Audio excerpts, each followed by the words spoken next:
De la semaine. À la technique Abdelkader, au micro Mohamed Ali Mouba, je m'en vais vous présenter très rapidement nos invités qui ont fini de rejoindre ce studio. Il s'agit de Cheikh Omar Sy. Cheikh Omar Sy, il est président de l'Observatoire de suivi des indicateurs de développement économique en Afrique.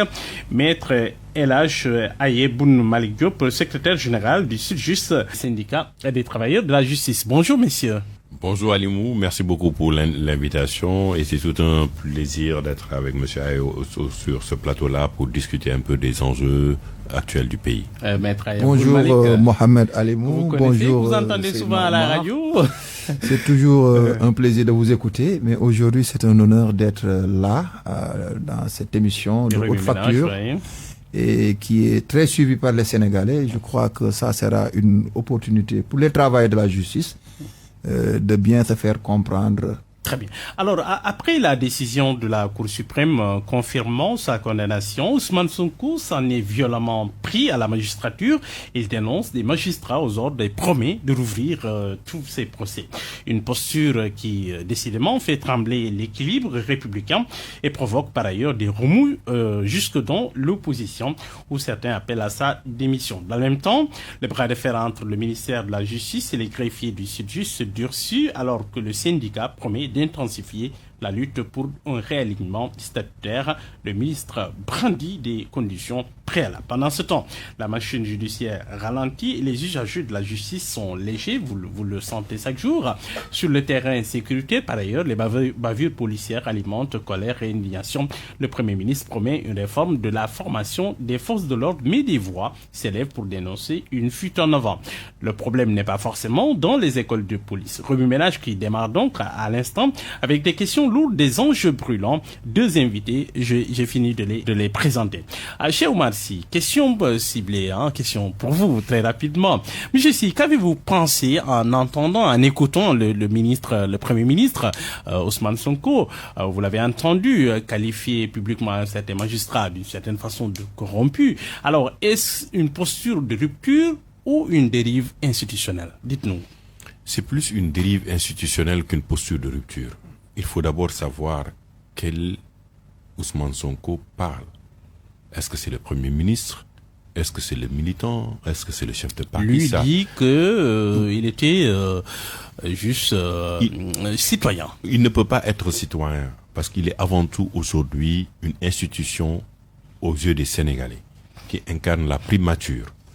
Vous ne pouvez pas prendre vos problèmes personnels et en faire un débat public.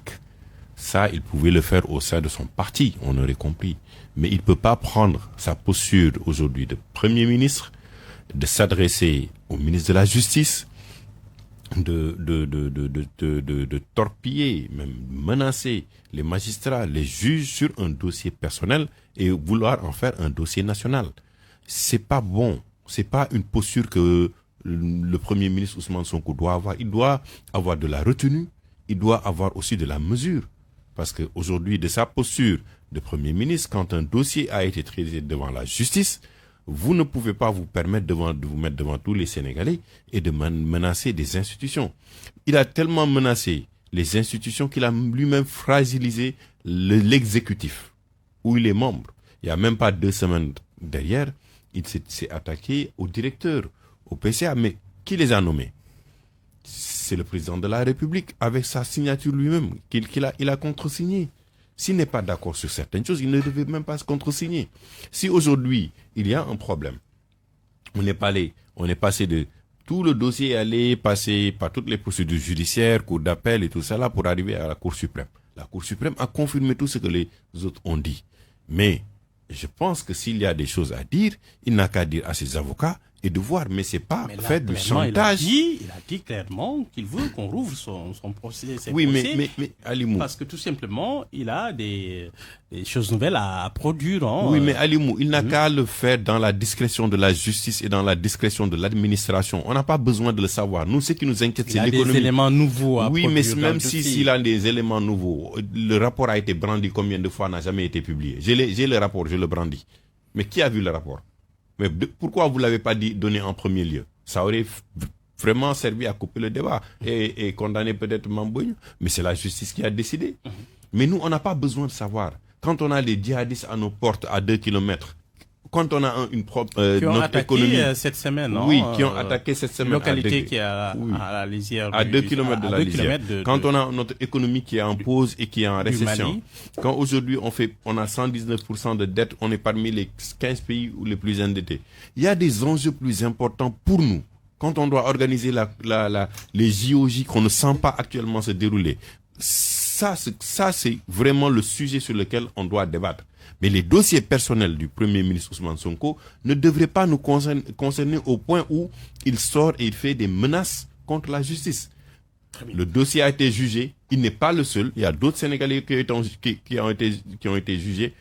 Bon an, mal an, la justice a ses points forts, a ses points faibles. Mais aujourd'hui, je pense que pour nous, ce qui est plus important, c'est de focaliser sur la situation économique du pays qui est extrêmement difficile pour les Sénégalais que d'aller sur un dossier personnel. Très bien, nous y reviendrons. Je me tourne du côté de Maître Aya Boun Malik Diop.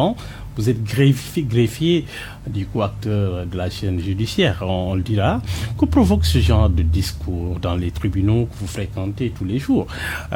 Crée-t-il un malaise dans la chaîne judiciaire? Bon, vous savez, la justice a la particularité d'être une administration stampillée de famille. Nous sommes une famille judiciaire et quand des propos aussi graves sont proférés à l'encontre d'un corps aussi prestigieux que la magistrature, la consternation frappe tout le monde. Comment on a vécu ça au sein des tribunaux? Oui, les gens sont, je dirais estomaqués, consternés. Ah oui, parce que ça, les Sénégalais ne sont pas habitués à voir une autorité de ce rang tenir vertement un corps constitué, qui est la magistrature. Lorsqu'il était opposant, Ousmane Sonko a toujours agi comme ça. Mais ça peut se comprendre, mais changement de posture, changement de comportement. Donc, pour un premier ministre qui s'attaque à la magistrature, franchement, on est vraiment éberlué au niveau de la justice. Et moi, en tant que greffier, je marque ma solidarité à l'ensemble des magistrats du Sénégal. Ils sont outrés, vous avez discuté avec certains, qu'est-ce que vous sentez? La consternation, j'ai bien dit la consternation, franchement, les sentiments les plus mitigés. Mais ce que je peux dire que la magistrature la magistrature est un grand corps. Les hommes et les femmes qui composent ce corps sont des personnes de valeur, pétries de valeurs religieuses et de valeurs morales. J'ai eu à les côtoyer pendant près d'un quart de siècle et je puis vous dire que ce sont des hommes engagés dans l'équilibre du pays parce que la justice c'est la balance, mais aussi c'est des gens qui font preuve de beaucoup de sacrifices. Je sais qu'il y a des personnes qui vont au-delà même de leurs ressources humaines, de leurs capacités humaines pour délivrer l'offre de justice aux Sénégalais, qui font tout pour que le Sénégal demeure un état de droit, une démocratie. Et je rappelle encore que la magistrature et le pouvoir judiciaire constituent ont la qualité, de par la Constitution, de gardiens des libertés et des droits. Donc, une composante aussi significative qu'est la magistrature de ce dispositif ne doit pas être fragilisée par des paroles qui portent atteinte à la dignité de ce corps et à la morale même des gens composant ce corps. Donc c'est l'occasion encore pour marquer ma solidarité à la magistrature sénégalaise. Vous nous dites que c'est offensant tout ce que vous avez entendu. Certains d'entre eux se sentent un peu même peut-être insultés. Pourquoi on ne les a pas entendus? Peut-être pas à entité personnelle, mais quand même l'Union des magistrats du Sénégal devrait peut-être porter la parole à ce sujet. Qu'est-ce qui s'est passé pour qu'on ne les entende pas à ce sujet? Qu'est-ce qui s'est passé? Mais j'aurais été inquiet qu'on les entende. J'aurais été inquiet qu'ils sortent de leur réserve. L'Union des magistrats du Sénégal a la possibilité. J'aurais été vraiment surpris de les voir réagir face à ces propos. Cela démontre encore qu'ils sont solides dans leurs bottes et ils savent, durant l'épreuve, à s'en tenir à leur serment de magistrat qui les impose. C'est une épreuve. Mais bien sûr, quand on s'en prend vertement à votre honneur et à votre dignité, ça aurait été dans l'Antiquité, ça allait se régler par un duel à l'épée, par le sang. Donc, dans cette épreuve, ils ont incarné la sérénité, la réserve que leur impose leur serment. Et c'est pas étonnant, le président qui dirige leur organisation, l'UMS, oui, est un juge. Un juge doit avoir la qualité de pondération, de tempérance et de mesure. C'est différent de, peut-être ça aurait été un syndicat, comme nous le faisons actuellement, on aurait pu adopter un autre style. Mais en tout cas, je salue leur tempérance et leur pondération face à la virulence de ces propos. Cheikh Oumar Sy, des voix s'élèvent pour demander la démission du Premier ministre. Alors, est-ce une réaction excessive, Cheikh Oumar, ou faut-il désormais poser la question de sa comptabilité avec la fonction? D'abord, je rejoins M. Aya dans ce qu'il a dit par rapport à l'UMS. Je pense qu'aujourd'hui, le silence est important. On ne doit pas être dans la réaction, dans la réactivité tout de suite. Il faut prendre le temps et de recul. L'Union des magistrats. Oui, l'Union des magistrats. Nous avait habitués à ça. Oui, même s'ils nous ont habitués, je pense que les contextes évoluent et il faut aussi que l'Union puisse prendre de la hauteur et puis qu'on sache aujourd'hui qu'est-ce que c'est que la justice réellement. On ne peut pas tout le temps aller du tic au tac. Je pense qu'il faut une réponse adaptée. Au mois d'août, ils vont se rencontrer. Certainement, ils vont se prononcer sur ça. Deuxièmement, avant la démission demandée par la FDR du Premier ministre, il faut d'abord libérer quelqu'un comme Bachir Fofana, qui est journaliste dans les liens de la détention. Moustapha Diakhaté, Abdounger. C'est des choses qu'aujourd'hui, dans le passé, le gouvernement actuel, les gens qui sont au pouvoir ont dénoncé. Pour délit d'opinion, oui. Je pense qu'il faut aller dans le sens de l'apaisement, libérer ces gens-là et les laisser rentrer chez eux et se consacrer vraiment au travail. Bachir est un frère et un ami et je connais ses capacités et je pense que il n'a pas désigné le président de l'Assemblée nationale dans ses propos. Il a dit qu'on a attribué. Maintenant, le simple fait qu'il l'ait dit, l'Assemblée nationale pouvait faire un démenti et nous donner. Jusqu'à présent, on n'est pas informé. À chaque fois, ils nous disent il faut prendre votre mal en patience. Mais c'est pour des gens qui nous ont dit on va faire de la transparence, du jubantil. Je ne vois pas pourquoi on devrait prendre notre mal en patience pour quelque chose où nous, les Sénégalais, on met notre deniers publics. Maintenant, revenons à votre question. C'est une demande qui a été faite par le FDR, qui juge aujourd'hui que le Premier ministre n'est pas dans sa posture. C'est normal. C'est normal, oui, c'est normal. C'est de l'opposition. C'est ça la démocratie. L'opposition exige des choses. De par le passé, qu'est-ce qu'on n'a pas entendu sur Macky Sall? Qu'est-ce que les gens de passé n'ont pas dit sur Macky Sall? On a même dit d'aller le chercher dans le palais pour le sortir. On l'a traité de tous les noms.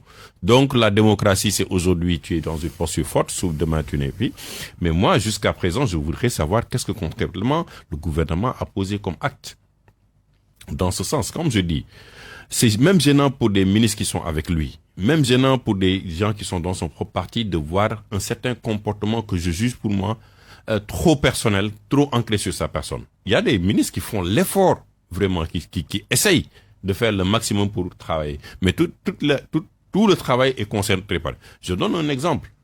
La cellule économique qu'ils veulent mettre au niveau du ministère de la primature. Mais qu'est-ce qu'on fait du ministère des Affaires étrangères qui est censé porter notre diplomatie économique, qui est censé développer une stratégie économique? Si Yassine Fall n'est pas à la hauteur, qu'elle démissionne ou qu'on la défenestre de son poste et qu'on la remplace par quelque chose. Mais il ne faut pas aller substituer une cellule au travail que le ministère des Affaires étrangères doit faire. C'est déjà accepté dans ce cas qu'il y a des choses qui ne marchent pas au niveau du ministère des Affaires étrangères. Et ça, on l'a vu, et notre diplomatie a complètement reculé en moins d'un an. Maintenant, aujourd'hui, quels sont les autres? Il y a eu 60 projets. On a parlé de 60 projets depuis lors. On ne voit pas de projets. Les 1000 coopératives qui ont été lancées, on n'a ni les coûts, on ne voit pas les bénéficiaires, on ne voit pas qu'est-ce qui a été fait concrètement. Qu'est-ce qui se passe? On nous parle maintenant de Huawei. On nous parle aujourd'hui des Chinois. Mais les Chinois ne sont pas des enfants de cœur. Je suis désolé. Huawei va venir, c'est une compagnie adossée à l'État chinois. Ils ne vont même plus laisser des petits marchés au Sénégalais. C'est ça la souveraineté qu'on cherche. Alibaba. Mais moi, je défends la Poste depuis le début. Alibaba, s'ils doivent venir, ils doivent d'abord passer par la Poste, être un partenaire de la Poste, avoir peut-être 20 ou 30% comme capital et injecter dans la Poste. C'est le travail qu'on demande au Premier ministre de faire. C'est pas aujourd'hui chanter la souveraineté le matin et aller donner les marchés aux étrangers. C'est ce qu'il reprochait à Macky Sall. Sinon Hydro, vous voyez la scène HLM qui va signer avec des Marseillais, vous voyez la SICAP qui va signer avec des Chinois. Finalement, où est la souveraineté? Où vont se retrouver les Sénégalais? Donc si les FDR demandent la démission, s'ils jugent que le Premier ministre n'a pas fait son travail, on le voit. Mais ce qu'on constate, que c'est depuis lors, le pays est à l'arrêt. Le bâtiment ne marche pas, BTP est à l'arrêt, et c'est très difficile de relancer une machine. C'est comme si vous mettez une vieille voiture pendant 5 ans dans votre garage, et du jour au lendemain, vous voulez la redémarrer. L'huile est là-bas. Ça, vous allez la changer, vous allez roder le véhicule, vous allez remettre en marche, ça prend du temps. C'est à l'arrêt de l'économie. Aujourd'hui, les partenariats ne viennent pas. Les dons dont on avait même pour pouvoir appuyer l'État dans son fonctionnement n'arrivent pas. Mais le Gorgorou est fatigué. La Tabaski a été très difficile. Aujourd'hui, la Tamkhari, presque, on la sent pas.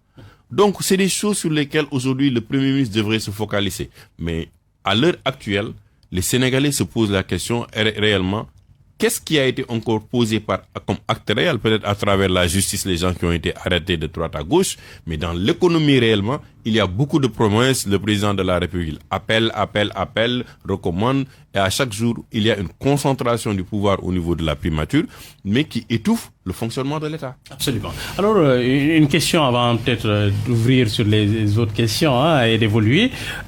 Sur toujours ce discours de Ousmane Sonko, sur ce live, à votre niveau, à Maître Ayaboun, avez-vous observé une pression plus forte sur les agents, en tout cas de l'institution judiciaire, sur les agents de justice depuis l'arrivée du nouveau régime? Moi, j'ai toujours cru que, je le crois jusqu'à présent, que la justice sénégalaise est une justice indépendante. Et d'ailleurs, le verdict de la Cour suprême en est une parfaite illustration. Dans l'affaire opposant Ousmane Sonko à Mame Mbaye Niang. Donc, je le crois, mais tout système est perfectible. C'est pour vous dire que les hommes et les femmes qui composent la magistrature travaillent en toute sérénité. Ah oui, ils ne sentent pas ces pressions de l'exécutif. Non, c'est les gens qui le croient. Mais je parle du sommet de mon expérience et de mon vécu. Je sais que les juges ne sont soumis qu'à la loi de leur conscience et de leur conviction. Et que de temps en temps, les gens peuvent avoir des impressions, mais la plupart de ces impressions sont illusoires. Mais confrontés à la réalité judiciaire, ils se rendent compte qu'ils vont en face de, non pas un monstre, mais une mécanique. Un monstre est vivant, mais une mécanique elle a sa froideur. C'est de l'acier pur et dur. Donc je crois qu'aujourd'hui, il faut que les Sénégalais aient confiance à leur justice, mais aussi il faudrait que les pouvoirs publics, surtout l'exécutif, le président de la République, le Premier ministre, travaillent dans le sens de parfaire la perception de cette justice. Parce que quand des autorités jettent l'opprobre sur une institution aussi névralgique que la justice, ça peut avoir des impacts au plan de la perception très négative et ça peut du coup gripper notre démocratie. Donc c'est pour revenir à votre question, pour vous dire que les magistrats qui rendent les décisions, les magistrats qui assurent la poursuite judiciaire sont des gens qui ne subissent pas de pression et je suis convaincu qu'on ne peut pas exercer une pression sur eux. Alors, on va évoluer un peu avec la grève du Sud-Just, qui mieux que vous pourra en parler. Vous êtes le secrétaire général du Sud-Just. Depuis quelque temps, vous êtes en grève. Vous renouvelez votre grève à partir de lundi pour 72 heures, c'est ça? Là, on est maintenant dans un autre sujet judiciaire, mais différent des magistrats. Vous êtes maintenant avec nous, les greffiers, les fonctionnaires de la justice, et là, on a des réactions différentes de la réaction des magistrats, parce que nous avons le droit de nous syndiquer, nous avons le droit de la protestation, et nous sommes en train de l'exercer présentement depuis le 18 pour dénoncer une injustice. Juin dernier. Oui, depuis le 18 juin dernier, pour dénoncer une injustice que nous sommes en train de subir depuis des années, et nous voudrons profiter de cette émission pour en parler de manière plus ou moins exhaustive, pour permettre aux Sénégalais de saisir la quintessence même de la crise. Alors, dites-nous, vous repartez en grève. Finalement, vous n'avez pas réussi à obtenir gain de cause parce qu'on a apparemment le ministre de la Justice, pour le moment, n'a pas réussi à discuter avec vous et à signer quelque chose, à mettre quelque chose sur la table apparemment. Écoutez, nous avons été très surpris, voire même abasourdis par la sortie du ministre de la Justice qui, à travers un communiqué oui, nous dit vertement, je vous renvoie vers une formation, je ne sais pas, comme par enchantement. Alors que pendant 14 mois, le ministre de la Justice a discuté avec les syndicats que sont le Sud-Just et l'UNTJ pour arriver à une solution juridique aux problèmes que nous lui avons bien exposés à travers plusieurs rencontres. Le ministre de la Justice a organisé des séances de travail pour aboutir à des projets de réforme qui devaient réviser 2 projets de décret qui empêchent la mise en œuvre des réformes statutaires au niveau du quart des fonctionnaires de la justice. Donc, il devait, en toute logique, porter la réforme au niveau gouvernemental, convaincre le président de la République pour avoir la volonté politique nécessaire pour opérationnaliser le travail auquel il avait convié les 2 syndicats. Donc, si à un moment de crise, il sort subitement pour nous renvoyer à la fonction publique, nous lui disons, monsieur le ministre, ce n'est pas à quoi vous nous avez invités. Pendant 14 mois, nous avons eu toutes les velléités de contestation, nous vous avons fait confiance, il faut mériter maintenant cette confiance. Sans quoi, il y aura rupture de confiance. Parce que lorsqu'on parle à des adultes, sur la base de la confiance, il faut tout faire pour mériter cette confiance. C'est d'autant plus que nous sommes engagés avec lui sur la base que c'est un magistrat. Il est de la famille judiciaire, c'est notre aîné, donc il ne doit pas, Diagne, le ministre de la Justice, oui, garde des Sceaux. Il ne doit pas avoir un comportement, il ne doit pas qui sera critiquable. Il ne doit pas opérer un revirement sans préavis. Donc nous l'invitons en tant que des membres d'une même famille judiciaire. Les magistrats de formation. Nous l'invitons en tant que membre d'une même famille judiciaire à porter le combat des travailleurs de la justice, qui est un combat contre l'injustice, contre une privation de notre droit, pour que enfin la nuisance que nous avons subie, et nous subissons cette nuisance, les autorités étatiques au plus haut sommet ou au plus haut niveau se saisissent de la question. Parce qu'apparemment, le ministre de la Justice et le ministre de la Fonction publique ne sont pas capables de régler le problème. Parce que ce qui nous a frappé d'abord, c'est l'absence, le silence du ministre de la Justice. Par rapport à nous, c'est comme si le ministère de la Justice n'avait plus une autorité à la tête. Or, en période de crise, c'est en ce moment que se révèle le leadership d'un dirigeant. Il est le ministre de la Justice. Son secteur est en proie d'une crise extraordinaire, d'une crise d'une ampleur qu'on n'a jamais égalée.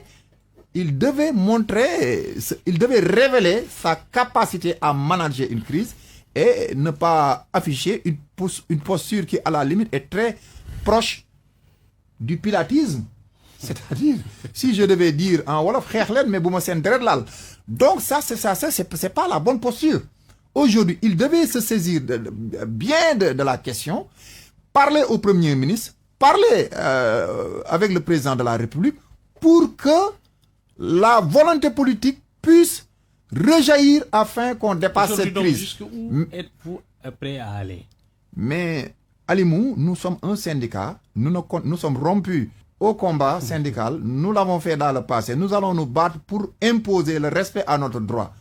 En tout cas, actuellement, l'attitude du ministre de la fonction publique et l'attitude du ministre de la Justice sont critiquables parce que c'est comme s'ils étaient timorés, c'est comme s'ils n'étaient pas capables d'apporter des solutions, c'est comme s'ils étaient des prisonniers d'une certaine bureaucratie qui les manipule, qui entretiennent une crise. Très bien.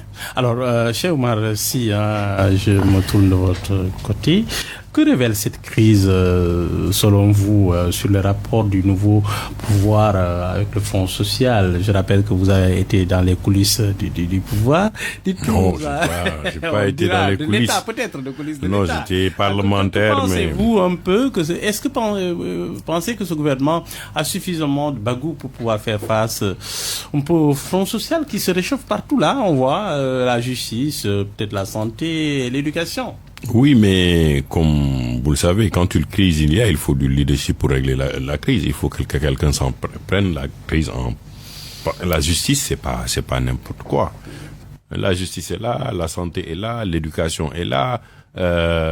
D'autres sont en train de se manifester pour réclamer des droits, ça et là. Et donc... Il y avait un pacte social qui a été signé. Oui, on se demande à la limite quelle a été l'utilité d'un pacte social si les débats de fond n'ont pas été abordés d'abord. Parce que pour qu'il y ait un pacte, il faut aller dans les choses sérieuses, il faut se taper dessus, il faut taper sur la table, il faut que chacun sorte pour arriver à un moment pour dire, ok, on arrive à tel consensus, l'État va appliquer ça. Peut-être que le pacte a été plus ou moins un saupoudrage pour amener un calme, qu'il pensait pouvoir gérer un moment pour faire en sorte que le front social ne bouge pas. Mais le front social n'est pas lié à un pacte, il est lié à des engagements de l'État. Il est lié à du respect du calendrier de l'État par rapport à ce qu'il a dit avec les syndicats, avec ce qu'il a dit avec les acteurs sociaux. Et je pense qu'ils sont confrontés aujourd'hui, comme je l'ai dit tout à l'heure, la seule constante aujourd'hui, c'est le Premier ministre. La seule constante aujourd'hui, c'est la primature. Donc, le ministre de la Justice, il faut qu'il attende qu'il ait de retour du Premier ministre. Le ministre de la fonction publique, la même chose. Le président de la République est plus ou moins absent de la crise. On n'entend pas parler de la crise, on n'entend pas juger. Alors que c'est très sérieux, cette crise-là avec la justice. Quand vous avez la santé, quand vous avez aujourd'hui l'éducation qui bouge, c'est-à-dire que c'est des pans importants du budget de l'État qui bougent. Parce que c'est ça un peu le fond du problème. Maintenant, mais on n'a pas j'ai l'impression, je me demande, mais qui gère l'État? C'est la grande équation qu'on a. Le Premier ministre, c'est le président. Oui, mais bon, légalement, c'est le président, mais on l'entend pas sur les grands dossiers, on va pas prendre le leadership qu'il faut sur le grand dossier. Alors qu'il faut qu'il l'assume. Le Premier ministre, même s'il le veut, même s'il fait des sorties, constitutionnellement, les décisions finales reviennent au président de la République. Donc, voilà, nous sommes aujourd'hui dans un labyrinthe du point de vue exécutif où les gens se cherchent, les ministres se cherchent, les directeurs se cherchent. Tout le monde se cherche pour savoir, mais en fin de compte, qui prend la décision? Et ça bloque le fonctionnement du pays. Parce qu'aujourd'hui, on a besoin d'orientation par rapport à l'économie du pays, par rapport aux crises qui sont latentes, qui sont en train de prendre forme. On n'a pas entendu ni le ministre aujourd'hui, le Premier ministre se prononcer sur les attaques à la frontière, comment ils vont sécuriser le pays, quelles sont les mesures à prendre. On n'a rien entendu de tout cela. Donc, mais où est l'État? Où est le leadership de l'État sur ces questions-là? C'est ça un peu que nous sommes en train de chercher. Et je pense qu'un pays aujourd'hui qui aspire à être gouverné avec sérénité dans le Djoub Djoubal Djoubanti, on le souhaite le succès. On le souhaite qu'il réussisse parce que 5 ans c'est cher pour un État, 5 ans c'est cher pour des populations, 5 ans c'est cher pour notre budget. Aujourd'hui, on parle de 10 000 milliards de dettes. Le ministre Chaliba dit comme mon ami Chatidjan Ndiaye avait dit, d'où suñu dette. Mais c'est l'État, c'est une continuité. Aujourd'hui, on s'engage à aller lever des fonds au niveau de la sous-région pour payer de la dette. Le salaire explose. On n'a pas encore des réformes nécessaires et fondamentales pour compresser les agences et voir que l'État ait fait un effort pour aller vers l'économie. On n'a pas, les fonds du président de la République n'ont pas été réduits, ni de la primature, ni de l'Assemblée nationale, pour des gens qui avaient vendu ce rêve, cette sérénité, ce pragmatisme aux Sénégalais, à la jeunesse sénégalaise en leur disant, une fois au pouvoir, on va mettre fin à toutes ces dérives que Macky Sall avait fait. Malheureusement. Plus de 10 000 milliards 200 de dettes. Le pays est dans une situation difficile, presque dans une crise économique. Maître Ayaboun, dans votre secteur, comment vous sentez ça, cette crise? Bon, je sais pas. Peut-être que nous sommes des fonctionnaires. Vous recevez les salaires, c'est bon? Nous recevons nos salaires et non du budget, des finances, qui est quand même un homme de sérail dans le secteur économique. Peut-être que les choses vont démarrer, mais à l'heure actuelle, il faut reconnaître que c'est très difficile pour le Sénégalais lambda. Nous, au niveau de la justice, par la grâce de Dieu, nous ne le sentons pas. Nous ne le sentons pas parce que nous sommes en train de percevoir nos salaires et nos avantages, mais quand même, on peut en préjuger d'après ce que nous vivons avec nos frères, nos sœurs, que le Sénégal traverse des difficultés économiques et qu'il faudrait une certaine synergie de tous les côtés, surtout du côté gouvernemental, pour sortir le pays de cette situation, sans quoi le Sénégal ira dans des lendemains obscurs. Alors, toujours dans le domaine de l'économie, on sent que le pays est presque dans une crise. Alors, chez Omar, si le FMI apparemment n'est pas prêt de mettre la main à la poche, le Fonds monétaire demande toujours à l'État du Sénégal, au régime en tout cas, de donner des explications sur cette dette cachée. Et apparemment, le Fonds est allé même plus loin, doute même quelque part des chiffres donnés par la Cour des comptes. Oui, bon, ils ont dit que la Cour des comptes leur a donné des informations incomplètes. Vous savez, là, bon, ils sont diplomatiques. Donc, ah oui, ça veut dire quoi? Incomplète, ça veut dire que bon, ils doutent encore de la véracité de tout ce que ils ont eu encore comme chiffres, qu'il y a de la cohérence à mettre un peu dans les chiffres de la dette cachée. Parce que le Fonds monétaire a été très clair. Hein. Vous avez déclaré qu'il y a une dette cachée. Vous avez dit à travers la Cour de compte, vous avez confirmé qu'il y a 4 000 milliards de dettes cachées. Nous, on vous prend au mot. Maintenant, ce qu'on vous demande, c'est de nous démontrer comment cette dette-là a été cachée pour qu'on puisse s'asseoir avec vous et discuter des prochaines étapes. Et jusqu'à présent, c'était un délai jusqu'au mois de juin. Aujourd'hui, vous arrivez au mois de juin. Le FMI reçoit un document sur cette question-là et vous renvoie le document en vous disant c'est incomplet, les informations que vous nous avez données sur cette dette cachée-là est incomplète. C'est-à-dire que le gouvernement est dos au mur. D'abord, on a besoin du Fonds monétaire international pour pouvoir avoir de l'oxygène et respirer et pouvoir aller vers des projets concrets. 1,8 milliard de dollars ont été bloqués par le Fonds monétaire qui devait venir au Sénégal. Ça veut dire que c'était une grande bouffée d'oxygène. Parce que seulement aujourd'hui, mais si le gouvernement devait parler de cette dette cachée-là et s'assurer qu'ils ont raison sur cette dette-là, il devait s'entourer de toutes les garanties qu'une fois cette déclaration a été faite, qu'ils amènent les preuves sur la table immédiatement. On n'aurait même pas besoin de 6 mois pour aller justifier pourquoi on a une dette cachée. Je rappelle que le Premier ministre avait fait sa fameuse conférence de presse, je pense, en septembre 2024. Oui, septembre 2024, presque un an. On va venir maintenant à septembre 2024 et on va se retrouver aujourd'hui dans une situation où nous sommes bloqués, l'État est bloqué, le FMI ne bouge pas, ils vous disent que je ne bouge pas parce qu'on n'a pas. On est en train de lever des fonds chaque semaine, 2 semaines au niveau de la sous-région et ces fonds-là servent à payer de la dette. Et aujourd'hui, la dette est en train d'exploser et vraiment, c'est nécessaire pour nous de voir maintenant comment on va s'asseoir de la table. Parce qu'à la fin de la journée, Alimou, l'essentiel, c'est que la dette nous impacte tous. Elle nous impacte tous. Donc, si on n'arrive pas à s'asseoir pour définir exactement comment on va gérer cette situation-là, le Premier ministre parle de bientôt, on va vous proposer une relance. Mais il n'y a même pas 3 ou 1 mois, ils ont dit la même chose, qu'on va vous présenter un plan de relance économique. Mais vous ne pouvez pas relancer une économie où vos principaux partenaires ne vous soutiennent pas. On n'est pas un pays hyper développé, on est un pays endetté. Et aujourd'hui, on est considéré sur le marché international parmi les 15 pays les plus endettés.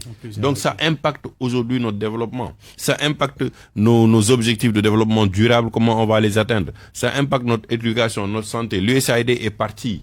Save the Children va partir bientôt. Les institutions qui constituent aussi l'image du Sénégal sont en train d'aller s'installer au Kenya, d'aller s'installer d'autres pays. Et nous, on est en train de faire des querelles personnelles intramuros, alors que les gens sont en train de récupérer les marchés du Sénégal, de récupérer l'image du Sénégal, de récupérer la diplomatie sénégalaise pour se positionner là où nous, on n'est pas capable de voir le gouvernement dire, écoutez, on met à terme ces situations-là. Moi, le président de la République, je prends les choses en main. Avec mes prérogatives, le Premier ministre, jouez votre rôle d'exécutif, parce que le Premier ministre est un coordonnateur. Maintenant, si le Premier ministre se met devant tous les Sénégalais et dit « Rien ne m'empêche d'être candidat en 2029 », c'est-à-dire qu'il rend le mandat du président actuel caduc.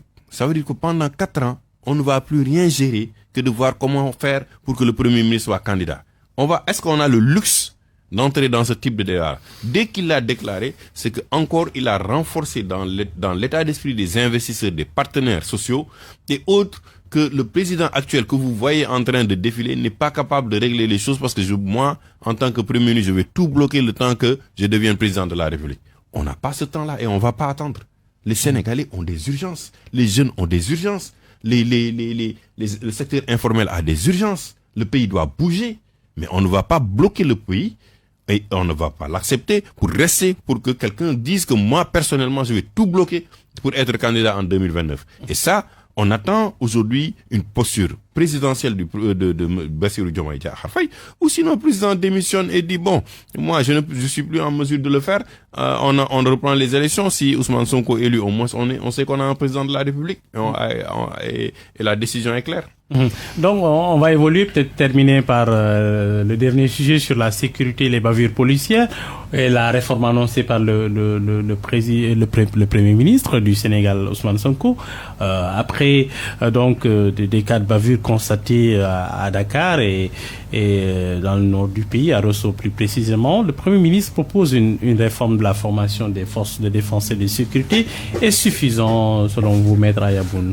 Mais moi, je suis d'accord avec le Premier ministre sur ce point. Vous savez, Mohamed Alimou, le problème de la fonction publique, maintenant, c'est que les écoles de formation ne servent plus à rien. C'est-à-dire ces recrutements à la va-vite qui s'opèrent à tous les niveaux font que les fonctionnaires ne savent plus quel est leur rôle au niveau des services publics. Donc, il faut qu'on mette en avant la formation. Nul ne peut être... Les forces de l'ordre sont formées. Mais attendez, nul ne peut être fonctionnaire, en principe, s'il n'y a été auparavant formé à une école de formation administrative après un concours. Tout récemment, lors d'une rencontre, j'ai eu à le dire au ministre de la fonction publique qu'en 2023, l'État du Sénégal a créé un corps dont les conditions de recrutement portent à polémique. C'est le corps des juristes conseillers. C'est des juristes qu'on recrute sur la base d'une licence ou d'une maîtrise ou DEA sans ce qu'on connaît de la fonction publique, c'est-à-dire un concours. C'est-à-dire il n'y a pas la notion de mérite, de critères d'excellence qu'on connaissait aux fonctionnaires. Deuxièmement, il y a aussi le fait que ils recrutent sans qualification, il n'y a aucune formation, tu sors de la fac, on t'amène à la fonction publique. Donc, c'est ce genre de choses qu'il faudrait proscrire au niveau de la fonction publique. Parlons maintenant de la police. La police, ou je dirais les forces de l'ordre, les forces de défense, doivent être formées en matière des droits de l'homme pour qu'ils sachent que, d'abord, pour les forces de défense... C'est des modules qui sont enseignés quand même. Mais il faut les renforcer, il faut imprégner ceux qui sont chargés de la défense, ceux qui sont chargés du maintien de l'ordre, des rudiments élémentaires de droits de l'homme. Il faut qu'ils soient conscients qu'ils sont recrutés pour défendre des Sénégalais. Il faut qu'ils soient formés, qu'ils soient imprégnés, qu'ils acquièrent la culture de protéger le Sénégalais, de veiller à l'ordre public. C'est ce qui fait que on n'aura plus de cas de torture allégués, on n'aura plus d'excès ou de bavures policières ou de gendarmes qu'on rapporte de plus en plus. En tout cas, moi je crois qu'il faudrait qu'on revienne à la formation pour l'accès aux fonctions publiques, que ça soit policier, militaire ou fonctionnaire. Et c'est le moment aussi, je voudrais encore dénoncer un certain fait. De plus en plus, l'absence de qualification est en train d'envahir tout le système étatique. À chaque fois, on voit dans les nominations présidentielles depuis l'époque de Macky Sall, tel titulaire d'un master, tel type. Mais c'est des diplômes, je n'ai rien contre ces diplômes, mais la fonction publique a ses réalités. Et à quoi sert maintenant l'ENA? À quoi sert l'ENEA? À quoi servent toutes ces écoles d'excellence où les meilleurs Sénégalais sont choisis et qu'on laisse de côté pour faire la promotion de politiciens sur la base de diplômes qu'on a acquis de la manière la plus discutable? Donc, il faudrait revenir à la formation pour les policiers, pour les gendarmes, pour qu'ils savent pourquoi ils sont recrutés. Mais aussi, il faut revenir à l'orthodoxie administrative des concours et des qualifications fonctionnaires pour que l'État puisse assurer, pour que l'administration puisse assurer son rôle de relais des politiques définies par les gouvernements. En tout cas, le Premier ministre, une fois, il s'est dit, les choses ne marchent plus, je ne sais pas, il a attaqué tout à l'heure des directeurs, je ne sais pas, mais quand on recrute des gens qui ne savent pas qu'est-ce que c'est que la cohérence politique, qui ne savent pas qu'est-ce que c'est que la cohérence administrative, qui ne savent pas qu'est-ce que c'est que la cohérence technique, qui varie selon qu'on est au niveau gouvernemental, selon qu'on est au niveau directoral, selon qu'on est au niveau des services. Mais ces gens-là, ils ne sauront le pourquoi ils ont été recrutés et c'est regrettable. Très bien. Alors, chez Oumar Sy, vous avez vu l'évolution de la police sur les plusieurs régimes, on le dira comme ça. Est-ce que vous pensez que, en vérité, ces forces de défense et de sécurité, le problème vient de leur formation ou d'un usage, on dira, d'une certaine instrumentalisation politique? Oui, Est-ce une fuite, ou alors vous pensez que c'est juste une fuite en avant du Premier ministre? Je ne pense pas que ce soit une fuite en avant du Premier ministre. Bon, c'est quand même en tant que Premier ministre. Parce qu'on a entendu en tout cas des fonctionnaires de police à la retraite dire carrément que le problème ne vient pas de la formation. Oui, mais bon, même si le problème ne vient pas de la formation, une formation, on la met à jour souvent. Le monde évolue aussi. Il y a quelques années derrière, la police n'avait pas certains instruments pour faire de la sécurité. Aujourd'hui, qu'est-ce que vous faites avec la police qui a les caméras embarquées, vidéoconférence, l'intelligence artificielle est là, tout ça là, n'existait pas il y a des années derrière. Donc vous devez mettre à jour la formation, vous devez mettre à jour aussi votre rapport avec le citoyen. Avant, il y avait des régimes très durs qui avec répressifs et tout ça là. Aujourd'hui, la plupart des politiques mettent en avant le citoyen au cœur. Donc si on dit que le citoyen est au cœur, il y a une approche que la police doit avoir avec le citoyen, sans pour autant perdre de prérogatives. Donc, évaluer la formation des policiers et de voir le comportement, la violence En réalité, nous l'avons vécu depuis, vous savez, avec ce qui s'est passé sous Abdou Diouf, avec les policiers qui ont été tués. Donc, c'est ancré plus ou moins dans l'historique sénégalais de voir ces types de violences-là.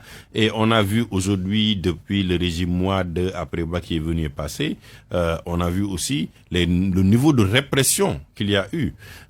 Est-ce que l'État, quand on est dans l'État, on n'utilise pas certaines forces pour pouvoir régler certains problèmes? Mais sur le cas de Cambérène, ça a été très violent. À Rosso, ça a été très violent.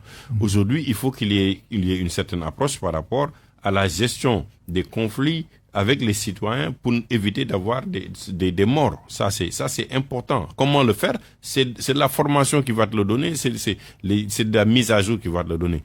Mais Monsieur Aya Touré a touché le cœur du problème, c'est le choix des gens qui nous administrent. Un État, c'est pas une boutique, c'est pas n'importe quoi. Un État, c'est la gestion de toute une population. Donc les gens qui doivent être à des postes de décision doivent être des gens hyper formés, bien formés, qui sont conscients des enjeux, qui sont conscients des décisions qu'ils prennent dans leur poste, qui sont conscients comment ils impactent. Forces de défense et de sécurité. Forces de défense et sécurité. Il y en a même qui parlent à l'ONU, qui sont je parle pas, je fais pas un focus sur les forces de défense et sécurité. Je parle de manière générale de l'administration. C'est ce qu'il disait tout à l'heure. Il y a des bavures. Il y a un État, l'État sait comment gérer immédiatement là cette situation-là. Mais le constat qu'on a, c'est que, et c'est ce qu'il dit, c'est que au poste de nomination aujourd'hui, il y a beaucoup d'interrogations. Est-ce que les gens savent exactement pourquoi ils ont été nommés? Est-ce qu'ils ont les qualifications nécessaires pour diriger? L'État, j'ai dit, l'État toujours, et je le répète, l'État est au-dessus de nous tous. Quand l'État est au-dessus de nous tous, je ne peux pas choisir Cheikh Omar parce que je suis un ami, parce que noni, parce que voilà où je lui crée un espace. Aujourd'hui, vous voyez des PCA qui sont en train de se battre avec les directeurs. Ils ne connaissent plus ils ne connaissent pas le rôle du PCA. Ils pensent que eux ils sont le boss du directeur alors que un PCA c'est donner des orientations. On l'a vu des conflits pareils aujourd'hui actuellement.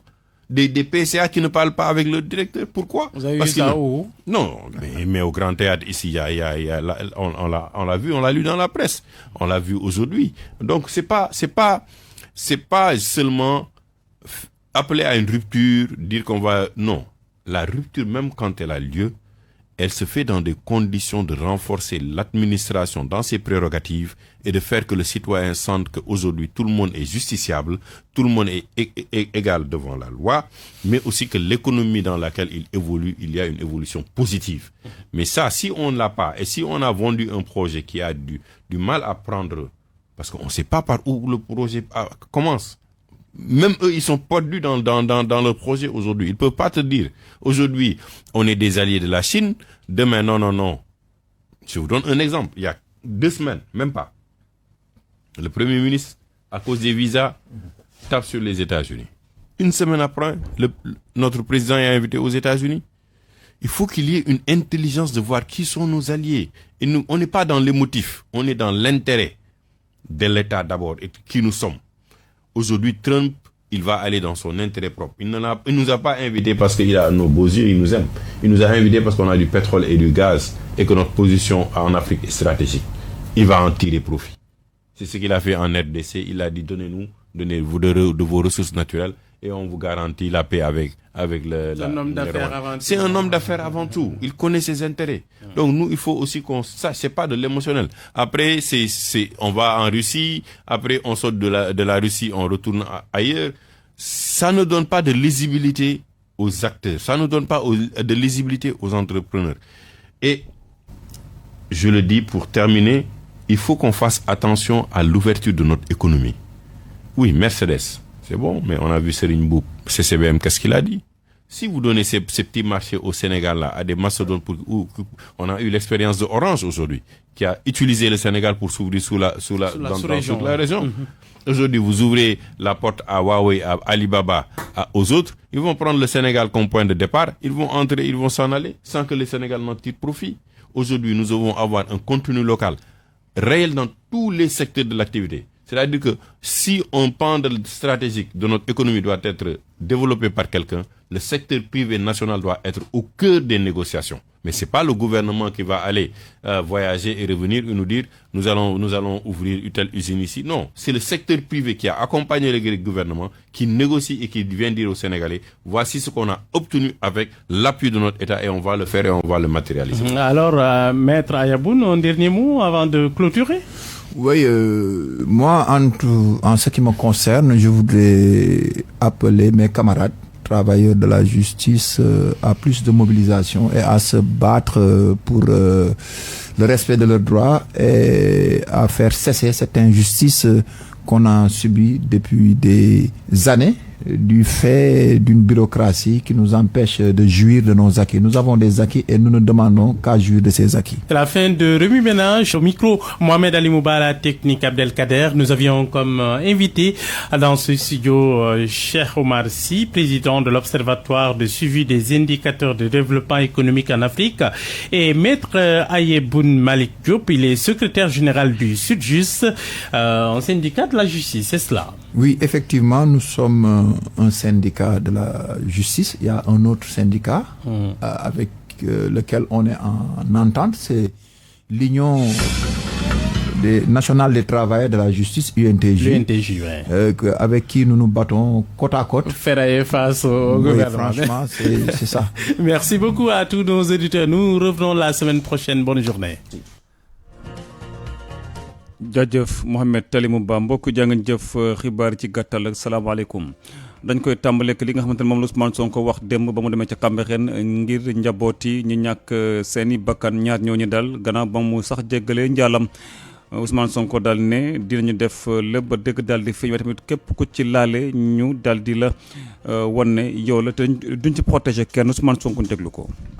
delloo ko ci borom bi nag dàkkantewul ak ñu saytu ba xam li xew bu dee nag niñ ko waxee noonu la demee la ci war ñu def ko bu dee am na ku def lu mu warut a def ñu jaar ak moom fi ñu war a jaar ak moom kon ni ngeen ko déggee ci làmmiñu président de la république ndax bu dara amee kenn ci ñun mun a la wax avec exactitude lan moo xew ak nu mu demee waaye li ñu mun a jàpp mooy ay bakkan rot na te tudd nañ ci mbir mi loo xam ne dafa dépendre ci suñu kilifteef muy ay policiers li xew nag ak ni mu xewee loolu l'enquête bi moo koy wax engagement bi ñu mën a jël mooy déclaration boobee président defu ko rek pour defal nit ñi ndax loolu dañ ko tàmmoon ci réew mi bu dara amee nga wax loo xam ne pour xaw a nax nit ñi rek ko defee ñu tàppe xel yi après ñu fàtte dem ci leneen moom lu mu wax ni nii la koy defee noonu la koy defee kon l'enquête bi daanaka door na sax waaye dinañ ko leeral ba mu leer nañ buñ ci jógee it la yoon prévoir ni loolu moo war a am su l'enquête bi wanee ni faute am na ci bu soobee yàlla dinañ ko def boobu mat sëkk kon bi nga xam ne mooy taxawaayu état bu soobee yàlla état dina ko def lii nga xam ne mooy takk der yi ñun ñëpp dëppoo nañ ni lu mënul ñàkk la cim réew comme fépp foo dem rek am na lu fa jag am na lu fa jagati am na loo xam ne faaw ñu jubbanti ko faaw ñu defaraat ko loolu nag liggéey bu gouvernement bi sumb la lu ñuy xoolaat la ci commencé ko ci formation bi ak lan mooy seen responsabilité ak naka la ñu war a jëflanteeg citoyen bi.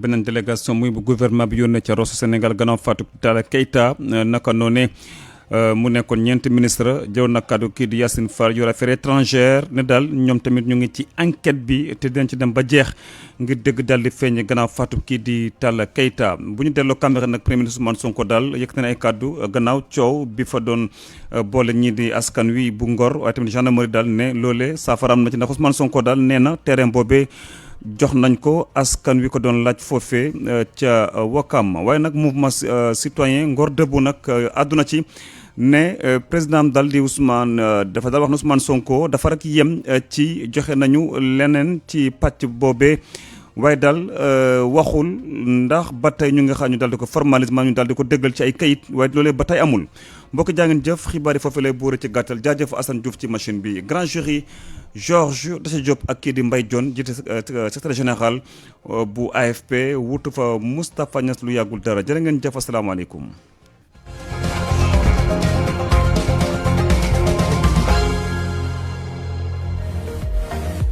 Dakar nga nekk wala Saint-Louis nga soxla jekku bu baax làkku français ci wax ak bind ngir yaatal sa liggéey ñëwal ñu xamal la suñuy programme ci centre de langue bu Institut français fii ci Sénégal njàng mi nag dina door ci juróom-ñaari fan ci 7 juillet daw sil gaaw bindu balaa place yi di jeex ndax dañu leen yemale ngir yeneen leeral jokku leen ñu ci 33 823 03 20 wala 33 821 08 22 wala ngeen yónnee bataaxal ci infocours@ifs.sn. lii événement la spécial Umra Gamouwaat lu ko dalee 9 ba 17 septembre 2025 Kaay Ziar international ak réseau d'agence bu mucc